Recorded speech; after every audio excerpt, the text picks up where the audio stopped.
If you're like me and you love chickpeas, you've come to the right place. This not quite curry chickpea recipe is gluten-free, vegan, which makes it great for Lent. It's also low in calories, which is fabulous for weight loss.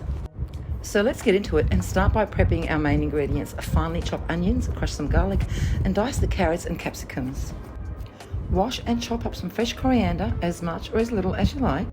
Now, I did say this dish is low calorie, so you'll add a teaspoon of oil to a pan on medium-high heat and saute the onions and veggies. Now, keep an eye on the heat and adjust it if necessary so that the veggies and onions, and particularly the garlic, doesn't burn.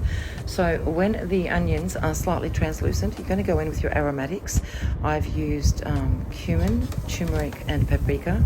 We'll then fry off a little bit of tomato paste, about 2 tablespoons.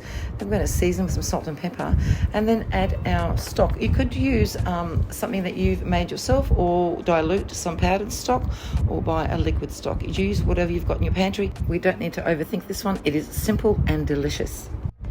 For the patties, we will use the exact same recipe and we'll cook it for around 30 to 40 minutes instead until all the liquid has reduced.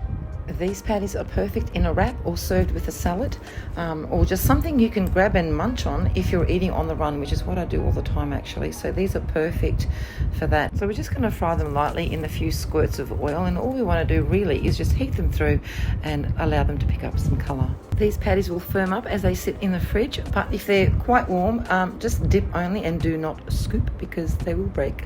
And if you've enjoyed today's recipe, you know what to do. Cheers!